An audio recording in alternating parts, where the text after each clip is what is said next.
Welcome back, everybody. I'm Nicole Gerard, and this is the Vertical Mindset Podcast. Today's episode is the third in our three-part series of sales excellence. And in today's final episode, Sasja and Eitan sit down and talk about sensory acuity and how it can become the most important tool in your sales toolkit. Welcome back, Eitan, Thank to you. this series on sales excellence and what the impact that this makes for organizations. We've been talking about sales excellence and what exactly that looks like. And one of the things that I wanted to ask you a little bit more about today was this idea of sensory acuity. Because you've mentioned this before, and I think it would be a great one to explore in terms of helping people understand exactly what does this mean and why is it important for any sales professional to understand. So sensory acuity is sharpening our senses to such a degree that we are able to pick up things that most people filter out. So to give you an example, when a person has had their eyesight most of their life and they lose their eyesight, very often what we know is that their sense of hearing increases dramatically. Now, all of us have the ability to increase our sense of sight, our sense of hearing, our sense of feeling significantly without having to lose any of them. But what happens is that the brain, and the way that it works, is constantly looking to optimize our energy usage. So it doesn't want to overexert itself.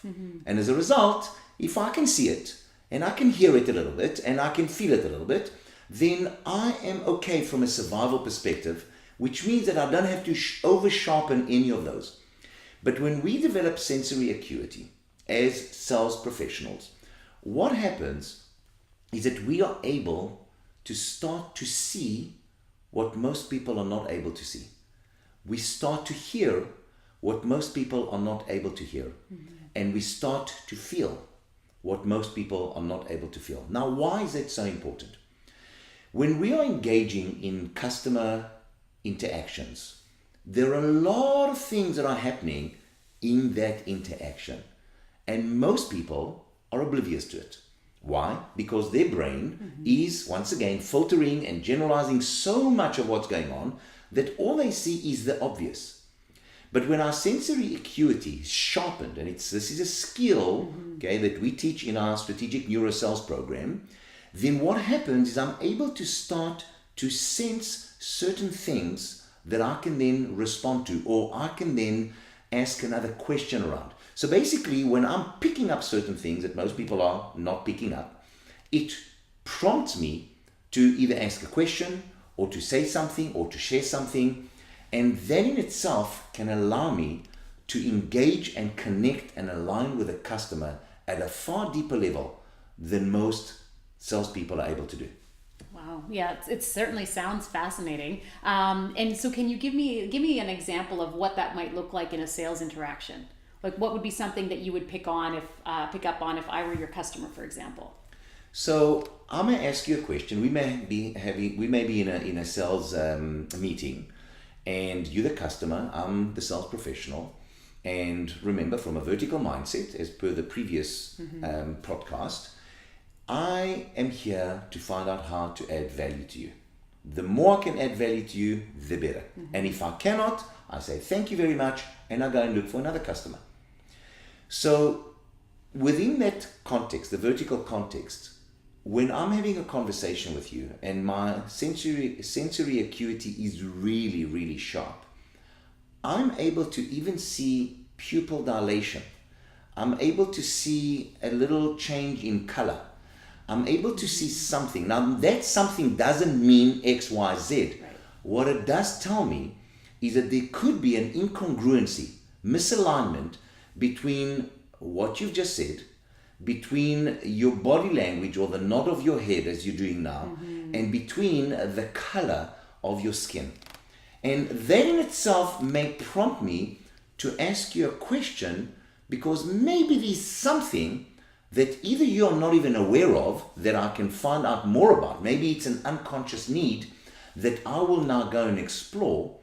And if that's the case, that in itself will be a revelation for you as a customer.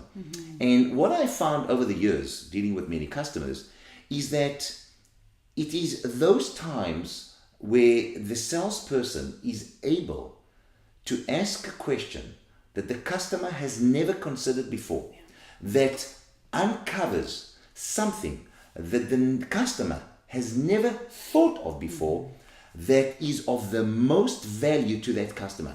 And just that adds significant value. So when I'm able to have that sensory acuity, my chances of being able to pick up those small little cues increases significantly, and as a result allows me to, again, I'm saying potentially add way more value to the customer, build that strong rapport and the trust that is absolutely essential to a successful relationship with customers. Yeah.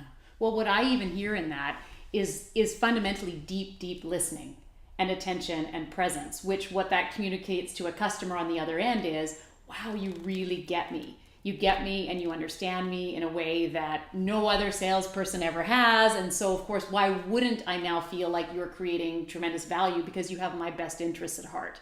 As opposed to a more typical or traditional interaction, which is I feel like you're trying to push something on me, or you've got your own agenda, or maybe you're not even listening, and how that shows up.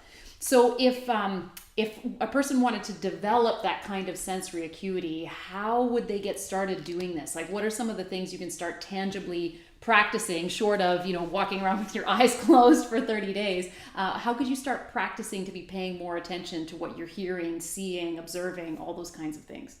So one of the first things that you do, because this is training your brain to start to picking up things that it normally filters.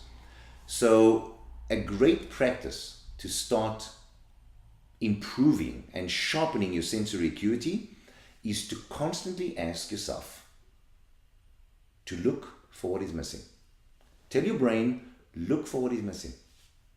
And the more you start to look for what is missing, the more the brain is now looking for what is not obvious. In the same way that you start to tell your mind, look for what is between the thoughts. Now just think about that concept, because one thought leads to another thought, leads to another thought, leads to another thought, and I can't see a gap between it because my mind's just going from one to the next, to the next, to the next. And that's generally what happens, and that's why we miss so much of what's going on. So when I'm now starting to instruct my mind and then really focus my attention on looking for what is missing, I start to direct my mind to look for what is not obvious, for what I'm not seeing right now, for what I'm not hearing right now, for what I'm not feeling right now.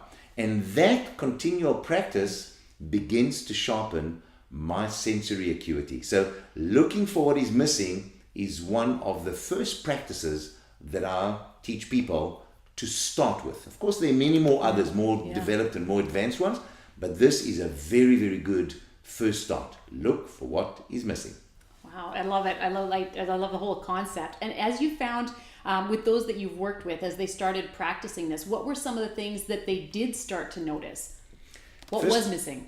First of all, the first revelations for the salesperson was that they stopped engaging in what traditional sales programs have taught us. Oh, when you go to a customer's office and you see photographs of their family, or maybe this executive golfing, you say, oh, so you golf. Oh, is that your wife and child? Right. Because if you think about these, I find them to be relatively manipulative. The customer is generally quite intelligent, and they know what you're doing, and you come across generally as inauthentic.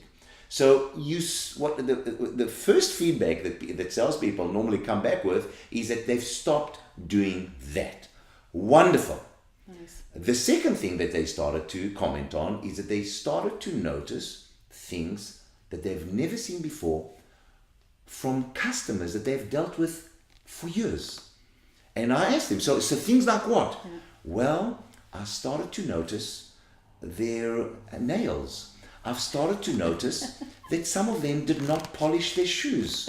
I started to notice funny little things. Yeah. I mean, we think it's funny right now, that I've never noticed before.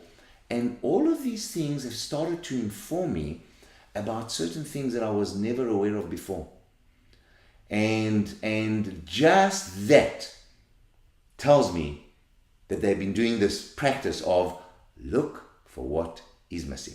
Which means that everything that we do is now with purpose, to look for what is missing, so that I can start picking up things that my mind was just not observing before. It was all there, but my mind was not observing. And this now starts to inform me to maybe ask another question, maybe respond in a different way, maybe move in a different way, whatever it is, which is part of what we teach, of course. Yeah. Oh, that's fabulous. I can only imagine what people might try to start noticing about me. I'm suddenly covering my nails. I noticed as soon as you said that, although they're well manicured, I will say. But so what's the next step then for people who are on this path and really want to become excellent in terms of their work in sales and what they want to do? What would you suggest as a next step for them in terms of developing this strong sensory acuity?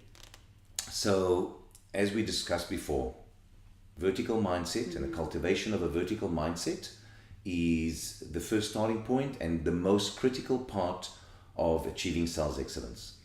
The second phase, which is developing sales excellence skills, is where sensory acuity comes in. So part of the practice is developing my sensory acuity, as we discussed.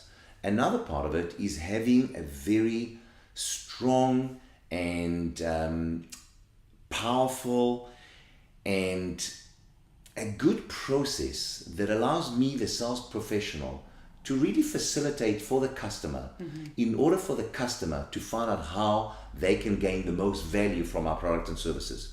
And for that process to really be navigated and facilitated in a positive way, that's where I need the skill of sensory acuity, to know which questions to ask at the right time, to know really how to listen and to pick up things that before I would not pick up on. So it's not just having a process and I'm just going to go through the process.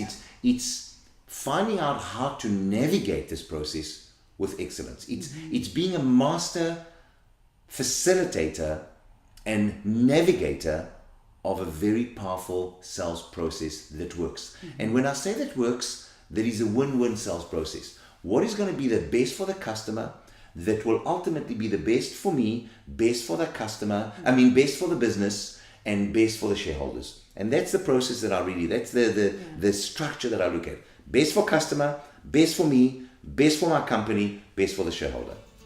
It's wonderful, Eitan. Very, very powerful. Thank you. You're most welcome. Thank you so much for joining us today here on the Vertical Mindset Podcast. As always, for more information, you can always visit us at dynamicachievement.com, or if you have any questions or comments, we'd love to hear from you. Simply email us at info@dynamicachievement.com. Until next time, be vertical.